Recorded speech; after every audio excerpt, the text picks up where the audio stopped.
effectivement, on va en parler, on peut en parler. On va parler de cet essai Discovery. Visiblement, Olivier Véran prend ses distances relativement nettes avec le protocole Raoult. Il parle de cette étude américaine. Cette étude américaine, encore une fois, on ne prend pas parti, nous, mais elle est extrêmement contestée, cette étude américaine. Et la manière dont elle a été faite est très, très contestée, pas seulement par Raoult, mais en Amérique. On a lu depuis hier beaucoup de polémiques. Docteur Arndt, Frédéric Arndt, bonjour. Oui. Bonjour. Bonjour. Bonjour André Berkoff. Dites-moi, bonjour et merci d'être là avec nous sur Sud Radio. On voudrait, plus généralement, on voudrait comprendre un peu, est-ce que vous trouvez que c'est plutôt sain ou plutôt pas très sain, on parle de santé, d'avoir cette polémique permanente et on a l'impression qu'à chaque fois que quelque chose se dit, ah non, il y a telle étude qui affirme, telle étude qui confirme. Alors, Discovery d'un côté, protocole Raoult de l'autre, le Remdesivir qui a été, hier on disait que c'est pas encore ça du tout dans les randomisés, le Canetra. C'est surtout, docteur Frédéric Arndt, est-ce que c'est une bonne chose de polémiquer en permanence dans le grand public, dans les médias, sur ces protocoles? Donc, certainement que c'est pas une bonne chose au sens où on n'est pas des experts et que on demande aux citoyens de se positionner sur des choses où c'est compliqué de l'être pour lui. Donc moi j'interviens, je ne suis pas infectiologue, je suis pas spécialiste du Covid, je suis médecin anesthésiste et je travaille auprès de patients chroniques dans un centre de la douleur. Oui. Et ce que j'ai pu observer, c'est que le profil des patients que j'ai au quotidien, à ma consultation, sont des patients qui ont un terrain inflammatoire chronique et qui expliquent que ces patients tombent plus facilement dans la douleur et la fatigue chronique. Et au fil des semaines, cet événement Covid est passionnant. On se rend compte que les patients qui sont les plus graves, qui vont tomber, ont ce terrain inflammatoire sous-jacent. Ce sont des patients des hommes qui sont plutôt plus âgés et qui ont souvent un terrain métabolique avec un surpoids. Pour revenir aux études Discovery, les études Discovery ont été... il est légitime, de par nos professeurs, nos instances, nos hautes autorités de santé, de s'appuyer sur des études randomisées.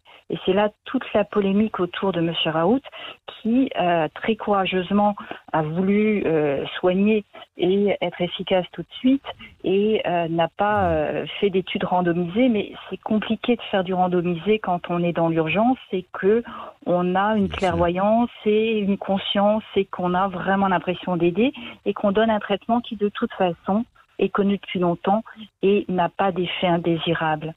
Quoi qu'il en soit, nos autorités de santé ne peuvent pas valider, et ça c'est normal, il faut des preuves, on doit avoir des articles et Discovery a toute sa place.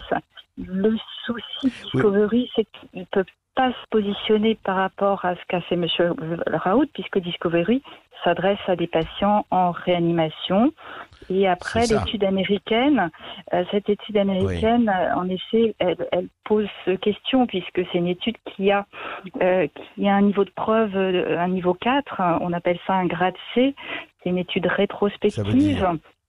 Ça veut dire quoi, niveau 4? Non, mais c'est pas un bon niveau, c'est pas ce qui est un niveau de preuve le plus important. Et surtout, dans l'article, j'ai eu du mal à voir les critères d'inclusion et de non-inclusion.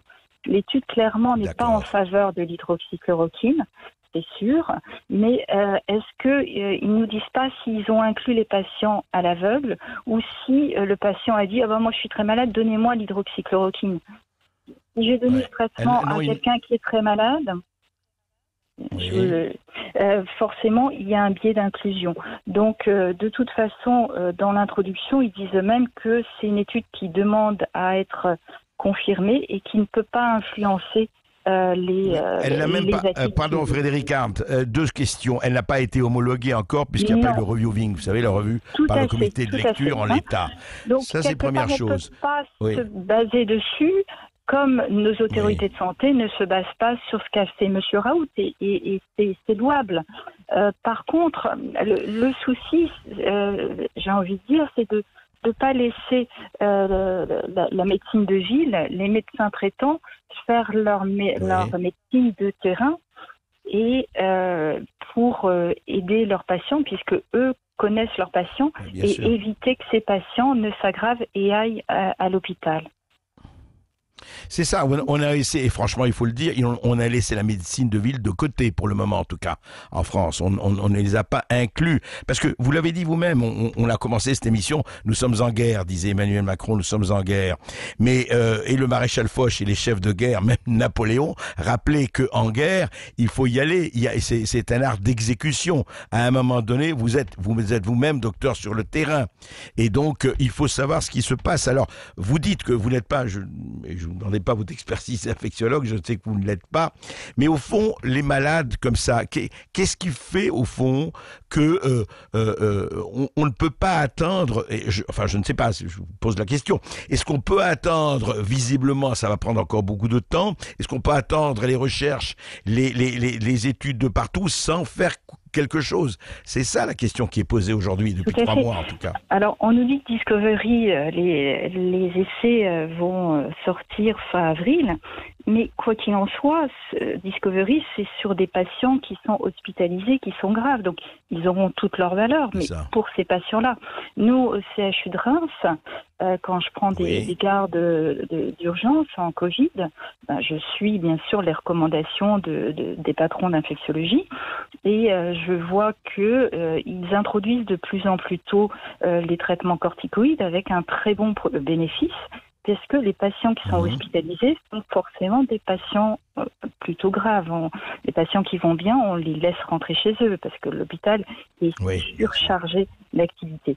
Donc, les patients qui sont graves, le but de nos patrons, c'est d'éviter que ces patients s'aggravent davantage et aillent en réanimation. Et pour limiter l'orage cytokinique, l'orage inflammatoire, ils ont remarqué que en mettant très rapidement des anti-inflammatoires, des corticoïdes. Comme quoi, c'est quoi les anti-inflammatoires? Par exemple, qu'est-ce qu'ils mettent des corticoïdes à forte dose. Ils mettent des corticoïdes à forte dose avec vraiment un bon bénéfice. Et Madame Banissal a fait une vidéo YouTube où elle explique bien ça, qui a été diffusée à toute la communauté de l'hôpital pour qu'on comprenne. Je pense qu'il est sûrement diffusé dans les médias. Et donc là, c'est toute la place. L'hôpital prend toute sa place et nos autorités de santé ont aussi toute leur place quand elles nous mettent en garde. Donc je comprends qu'elles mettent en garde une toxicité de médicaments qu'on utilise depuis 50 ans, sans souci. Moi, la chloroquine, et voilà, absolument. Je l'utilise pour, je le renouvelle. Vous l'utilisez vous-même? Patients. Ah bah oui, en douleur chronique, on l'utilise pour les patients qui ont des pathologies rhumatismales chroniques, des vascularites, certaines maladies auto-immunes. On ne sait pas trop comment ça marche. Quand je demande dans les réunions, ça marche comment? On est tous d'accord pour dire, ça a une action anti-inflammatoire. Après, est-ce que c'est l'action antiparasitaire qui fonctionne? En tout cas, ça fonctionne. Donc on le donne. On ne sait pas comment, mais ça fonctionne. C'est ça. Ça fonctionne. C'est clair. Et on le donne au long cours et la toxicité, on surveille la toxicité rétinienne, mais on sait qu'à petite dose au long cours, il y a aucun risque. On surveille pas la toxicité cardiaque. Là, c'est vrai que M. Raoult demande de le mettre à un peu plus forte dose, mais sur un temps très court. Donc, et puis je pense que nos autorités de santé ont raison de nous alerter en nous disant c'est voué à être donné à beaucoup de monde. Forcément, le peu de toxicité cardiaque qui existe va émerger. Donc, je pense que la prudence, surtout si on l'associe à l'azithromycine, hydroxychloroquine comme azithromycine sont 2 médicaments qui peuvent avoir une action sur le QT, c'est-à-dire ralentir un petit peu la conduction. C'est au niveau de l'électrocardiogramme. C'est un petit morceau qui s'appelle entre l'onde Q et l'onde T. On appelle ça le QT. S'il est trop allongé, cet espace, les 2 drogues peuvent accentuer cet allongement et faire un arrêt cardiaque. Donc, en effet. Mais en même temps, la probabilité, elle n'est pas. Enfin, ce n'est pas le. Jamais on Elle est fait de bilan faible, c'est ça, cardiaque non. d'habitude. Mais là, si Ouais. ce médicament est donné à plus forte dose, comprends. et si surtout si c'est associé avec un autre comme l'azithromycin, eh bien, il y a un Oui, il risque faut quand même vérifier, bien potentiel. sûr. Et donc, Mais comment Ouais. et demander qu'on fasse un ECG, c'est logique. Un électrocardiogramme, tout à fait. Non, mais le problème, c'est que ce qu'on ne comprend pas très bien, et je suis pas le seul, c'est qu'on renvoie dos à dos des études, ou encore, si on parle du remdesivir ou du Canetra ou de l'opioïde, rien n'a été acté.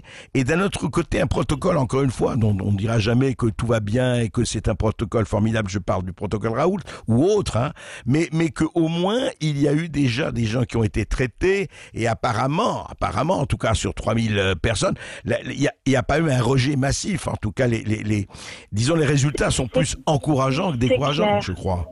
C'est clair. Oui. Donc à l'hôpital et en ville, on n'a pas du tout la même patientèle, en tout cas en ce moment, hein, par rapport au Covid. Et je pense que le travail extraordinaire qui est fait à l'hôpital, il est légitime. Et eux, qu'ils essayent d'éteindre le feu d'une maison qui est en feu avec des grosses molécules, c'est normal. Par contre, qu'on laisse les médecins traitants en ville qui ont l'habitude de leurs patients, qui ont l'habitude de soigner le terrain, introduire des traitements qui sont pas des armes lourdes, mais qui sont plus un extincteur qui va éteindre le petit feu de départ, ça me semble aussi légitime. Les médecins connaissent les drogues. Après, on les alerte sur le fait qu'il faut être plus prudent si on le prescrit plus. Et bien sûr, ne pas encourager l'automédication. Ça reste un traitement sur ordonnance. Hein, ça, c'est évident. Les médecins sont compétents. Les médecins généralistes, ils ont une compétence qui est réelle. Et je pense qu'ils vivent très mal le fait qu'on leur enlève cette molécule. Et je les comprends, parce que c'est un extincteur de première ligne. Bien sûr, ça ne sera pas un extincteur en réanimation. Mais ça, c'est une évidence. Alors, Frédéric Arndt, je voudrais qu'on parle, c'est très clair. Non, mais ça a été très clair. Il faut savoir effectivement ce qu'on veut dans la vie et savoir que les médecins aussi sont responsables. Tous les médecins, d'ailleurs, on peut le dire, sont responsables et en dehors des conflits d'intérêts, qu'ils fassent leur métier. C'est ce qu'on attend d'eux. Je voudrais qu'on parle un tout petit peu de prévention et d'hygiène de vie. On en a parlé hier dans notre conversation. Frédéric Arndt, qu'est-ce qui vous paraît le plus important aujourd'hui, en attendant de savoir s'il y a remède miracle ou vaccin miracle, mais on n'en est pas là, loin de là, face à ce virus, face à cette pandémie? Donc, bien sûr, je ne dirais pas des recettes, voilà. Oui. On espère le remède miracle ou le vaccin miracle, mais le vaccin contre la grippe, on l'a toujours pas. Et le vaccin contre le sida, on l'a toujours pas.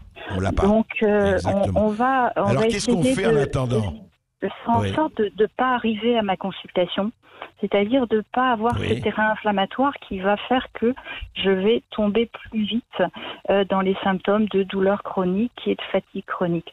Quand on interroge un patient en consultation chronique, en fait, si on fait bien l'historique, on se rend compte que c'est pas un événement qui fait tomber le patient et qui le plonge dans la pathologie, dans la douleur, mais une succession d'événements au cours de la vie. C'est-à-dire que quand j'étais jeune fille, j'avais des règles douloureuses. Mais c'est pas grave, on a mis une pilule pour cacher ça. Et donc, je continue. Et puis, j'ai fait une péritonite appendiculaire. Mais c'est pas grave. J'ai juste abîmé mon microbiote pour très longtemps et la fois suivante, je vais pas y arriver.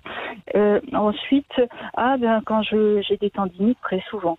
Je me suis fait opérer, j'ai fait une algodystrophie. J'ai une capacité de cicatrisation plus lente que les autres. C'est ça, l'algodystrophie. C'est pas grave, c'est rentré dans l'ordre.